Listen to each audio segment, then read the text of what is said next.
Hi everybody, welcome to another great episode of Distilled, Brewed, and Reviewed. My name is John. Look at this. And today, Castle and Key's first bourbon ever produced at their new distillery. Get to that in a second.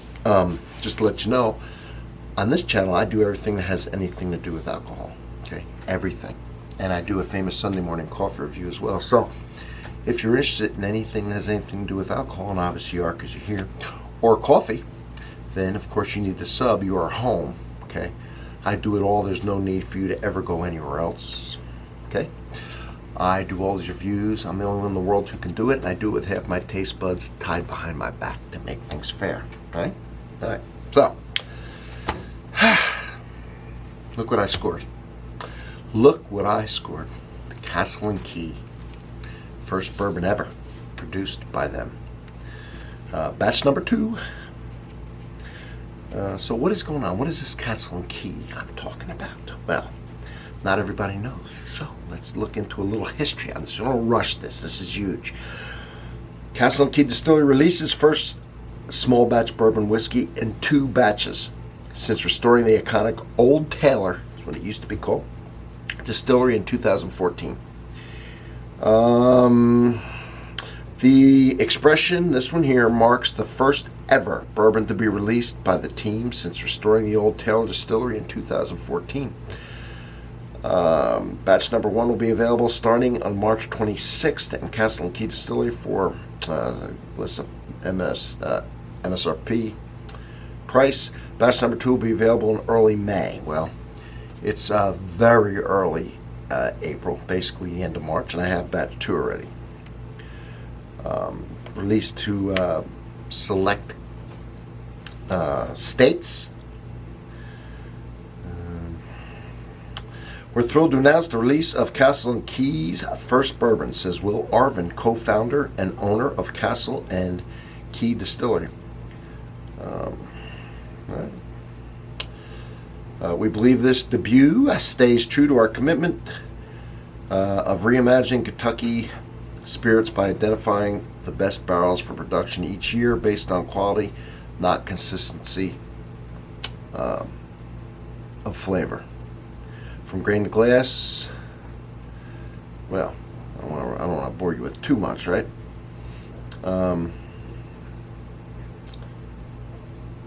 With a smooth, memorable profile and in the making of over 4 years, our small batch bourbon whiskey batches are each blended to flavor with a sweet mash process of carefully selected grain. Sweet mash, not sour mash. This is sweet mash.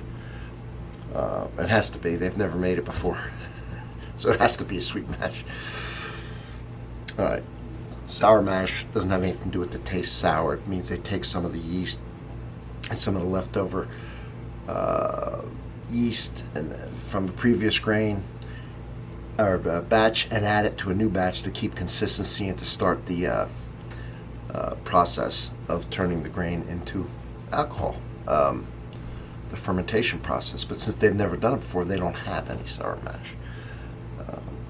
Each batch enters the barrels at 107 proof, then is column distilled to 125 proof.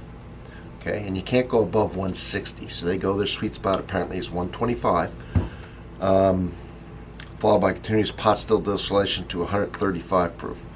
Again, can't go above 160, so their final product after coming out of the second distillation, the pot still is 135. That's their sweet spot. This is batch number 2, 80 barrels, aged 4 years, proof 99, 49.5 ABV. All right, interesting. Very, very interesting. What I'm looking for, and I had it at one point, is the mash bill. But you can look that up. I don't want to waste too much more time. I want to get into it.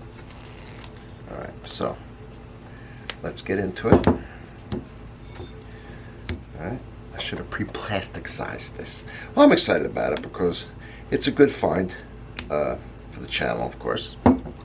And while I'm doing this, check out my playlists. Yeah, got the most extensive playlist on YouTube, and First comment in this and every video I do always has the playlist that I'm reviewing attached to it. For example, the playlist link will be to bourbon on this one. All right, that makes sense, right? So let's take a look at the bottle. It's kind of cool looking, isn't it? Look at it. 2022. All right.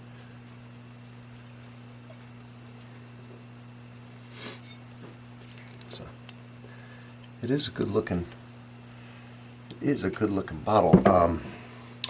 Batch 2, bottle number 15,246, years aged 4.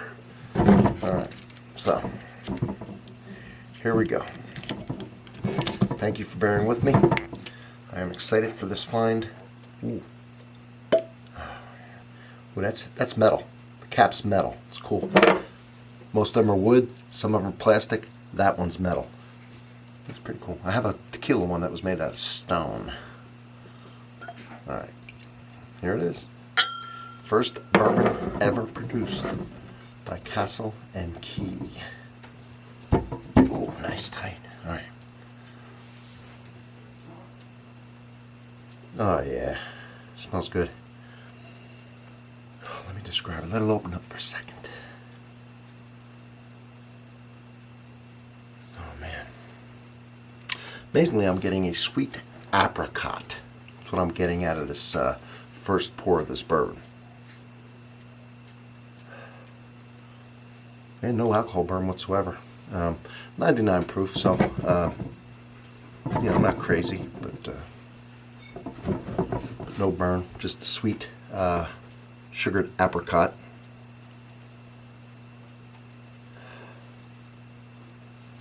And a buttery toffee. Interesting. And this is going to develop as it opens over a few days, even a few hours.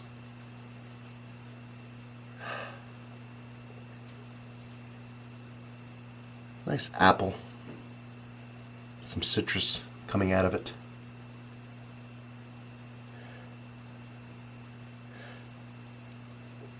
The slightest hint of chocolate. Anyway, there's a lot going on in it for a 4-year-old bourbon.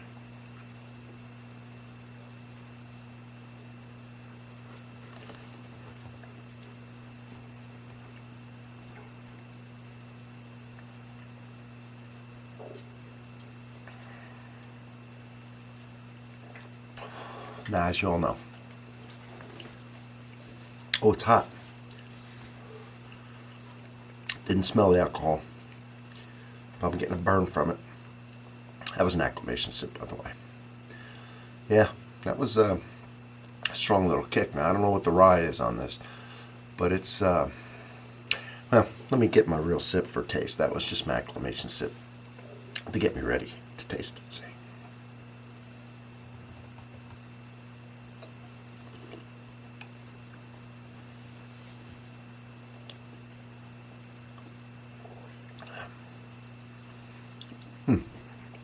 A strange, I won't say strange, kind of a buttery, orange, nuttiness, kind of like almost a, maybe an almond brittle is what this reminds me of. Not a peanut brittle, but an almond brittle. Or almond or walnut with the brittly, actually that's a good description because it has that butteriness, the sweetness, the caramel of the brittle. With the almond, I think that actually is pretty darn spot on with this. I think the closest thing you can do with this is considered a walnut or an almond type brittle taste.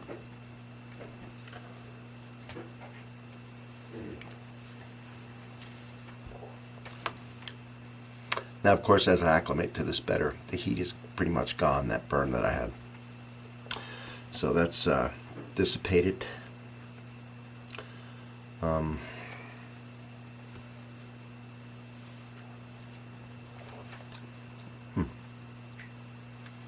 think that's pretty much what I'm getting out of it.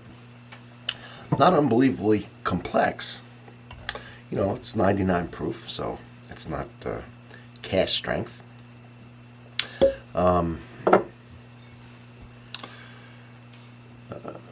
you know, and it's only 4 years old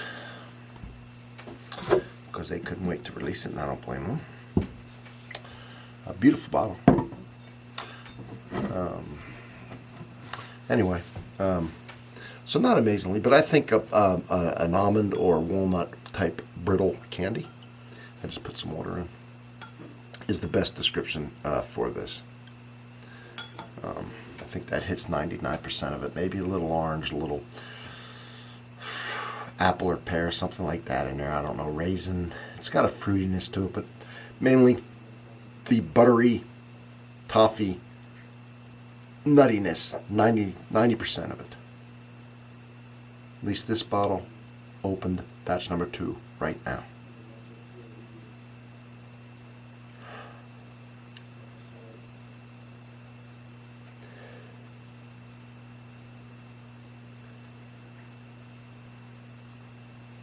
Still smells the same. Let's give it a taste.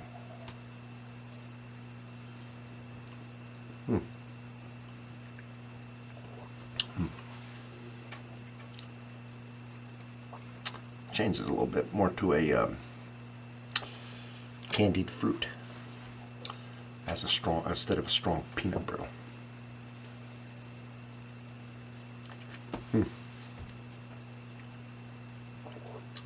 Still peanut brittle there. Going back and forth between that and kind of a candied fruit. Anyway, basically, that's it. And I think the peanut brittle is the main, I say peanut brittle, but almond or walnut brittle is the main driving force of this bourbon. So, if you like that, if you like almonds or walnuts, and walnuts got a little bit of that bitter tint to it, but then you have the toffee and the buttery brittle type thing. Add some water and you bring out more of a candy type fruit. So that is my review of the new Castle and Key first ever bourbon, batch number 2, and I will see you all in the next one. Don't forget to sub. All right, everybody.